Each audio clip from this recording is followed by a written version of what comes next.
Day 1 of lifting this 2.5-ton car with nothing but eggs. If you quickly Google the strength of an egg, one of the first answers is a vertical max load of 53 pounds performed in a lab with the best possible conditions. But we're not a lab, so I doubt we're going to see that kind of strength. The hardest part so far with testing is balancing the load on the egg and distributing the force evenly across the top and bottom arch. Just the slightest edge will crack the egg, which is why I'm going to include foam in my next test. Today's test resulted in a max load of 20 pounds. Day 2 of lifting this car with nothing but eggs. I think it was kind of obvious on day 1 that we weren't going to be able to hold up a 2,500 pound car with a single egg, and instead we're going to need a lot more. So I created another bracket to hold 4 eggs instead. I added a couple stoppers to limit the travel. We then started off with 2 bricks weighing 68 pounds total, but then one of the eggs was like...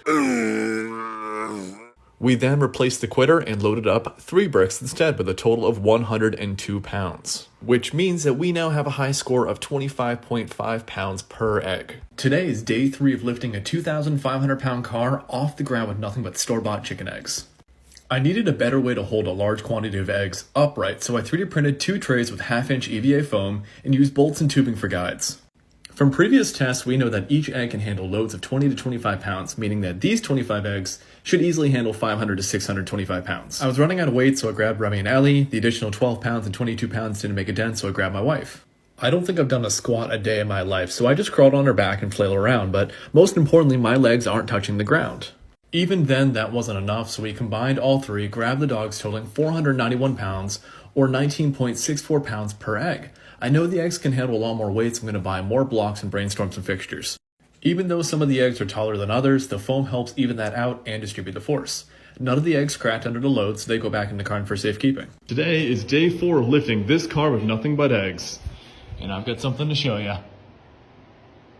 From previous tests, we've seen that a single egg can withstand vertical loads of 20 to 25 pounds, which means that these 45 eggs can easily hold 900 to 1,100 pounds.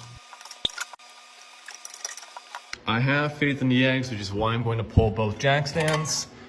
The other one's been taken out as well to show you that those 45 eggs are truly supporting the back half of this car.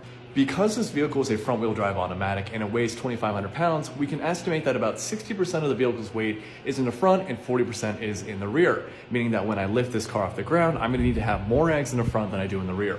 Let's pull this out. At this point, it is quicker and cheaper to build a 9x5 press out of foam and plywood than it is to 3D print a 5x5, so I'm going to make 3 more of these presses and we're going to lift a car on day 5. Today is day 5 of lifting a car with store-bought chicken eggs. And it did not go well.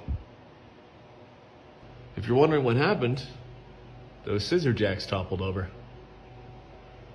The idea was to have 45 eggs in the front right, 45 eggs in the front left, 60 in the rear, or 30 on both sides. And that 150 eggs should have been more than enough to lift this 2,500 pound car.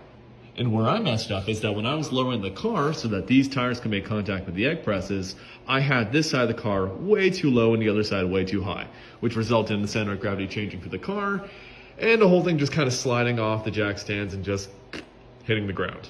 Today is day 6 of lifting a 2,500 pound car with nothing but store-bought chicken eggs, and it's the last day in the series because... that works! We plan to only use 144 eggs, but increase it to 180 to account for bad eggs and uneven weight distribution. Now, to prove that this car truly is supported, I'm going to go ahead and remove each jack stand. Now, the risk is fairly minimal at this point because if the eggs were to fail, the wheel would fall basically about 2 inches onto that foam, and the car would still be supported on each of its 4 wheels. There are a lot of factors that play into this, but there are 2 primary reasons as to why this works. 1, eggs are crazy strong, and that has to do with their naturally occurring 3-dimensional arch that dissipates the force outwards in compression. The other reason why this works is that pressure is equal to force divided by area, and if you increase the surface area, then you're going to have less pressure, which means teamwork makes the dream work. I am so sick of eating eggs, which is why we're going to donate the remaining 200 eggs to a local food bank.